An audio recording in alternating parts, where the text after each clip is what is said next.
what do they do? What's some steps that they could take to begin this process of coming to truth? I think the easiest thing for that person to do is to get present. And that means to put the past aside, put the future aside, and sense into their bodies. They can do that even if they don't have a penny. They can sense into their bodies and sense on the inside. There's an entirely different sensation than there is by just touching ourselves on the outside. That inside, if we can learn to perceive and sense ourselves from the inside, our state of consciousness changes.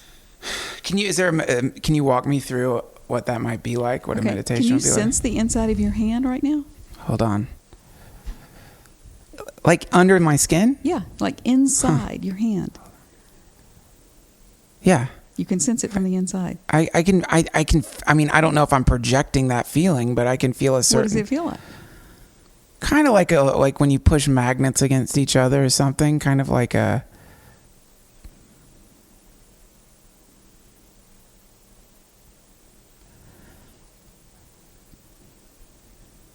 Kind of like there's a nail going through it. Really? And I'm on a cross. Like, okay, I am Jesus. I'm just kidding. No, I'm totally kidding. Can I feel inside my hand? I've never tried to do this. Okay, well, we're going to try it right now. Okay, so sense your hand. Sense your index finger from the inside. Index, that's pinky. Oh.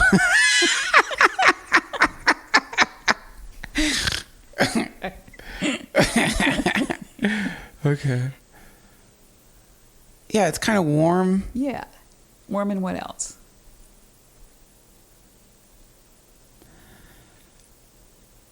Numb. I don't know. Warm and numb. Numb? I don't know. Numb is the right word. It just feels like an energy, you know? Yeah, you're right. So see if you can sense your whole hand from the inside. That same way. Take your time. If you've never done this before, it's hard. Yeah, I can feel something in there. Like, right. You do? Okay. Now let it just gently let your attention go up your arm. Yeah. See if you can sense your whole arm from the inside. Yeah, it feels like there's wolves running in my arm. Oh, that's not. See if you can sense both of your arms at the same time from the inside. Yeah, I could do that. And if you can do that, add your legs so that you can sense your arms and your legs at the same time from the inside. Yeah, it's weird. Yeah, I could do that. That is presence. That's weird. I've never done that before. That's weird. That's presence. And what you're doing is you're not in your mind. This gets you out of your mind. You are not mediating your sense of your arms and legs through your mind, through your mind, mental. Right. So that's a way to get you out of your head.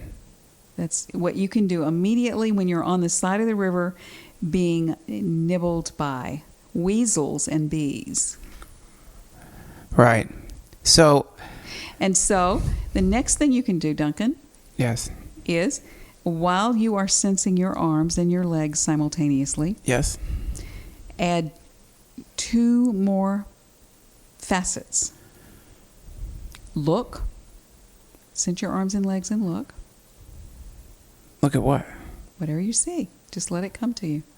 Don't search it out. Okay. Just take in what you see.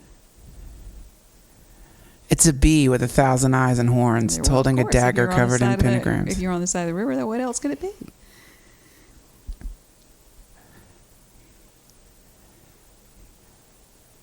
You know, wait a minute. There's one more piece. Go ahead. And listen. So you sense your arms and legs. You look and you listen. All at the same time. 3 things you're doing. Yeah, I get it. It gives you a kind of clarity. It gives you clarity, and it takes you into a slightly different dimension of consciousness.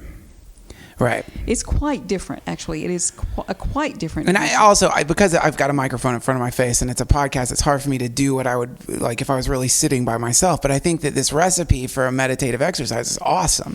Well, what it does is allows you to get into presence without a teacher, and without a penny to your name. Yes. And even as you are in that state of presence, if you are in it even for a minute, if you can stay in it for a minute, you will begin to sense the flow of energy. You will sense that there is a river, because a lot of people on the side of the river don't even realize there's a river. Right. So what's the river? It's reality with its flowing dynamism. I mean, if you look out there at the world, you'll see that it's constantly changing and transforming all the time. Well, the same thing is true inside of us. Right. And that there's a flow to it. You can sense a flow to it. But you can't unless you're in presence. Because if you're in your mental thinking mind, it's your ordinary mind, and you won't be able to do it. Right. So it's just really easy. You can move back and forth between these dimensions of ordinary consciousness and something that is out of space and time. Right. And that thing outside of space and time is more real than the mental constructs. That's your true identity. What we've just been talking about, yeah. Because all of that is just stuff that you've learned throughout your life because of the family you were born in and the situations you had, circumstances you were in, and your natural proclivities. That is some potent stuff. Really cool. Free of charge. You can do it. No teacher needed.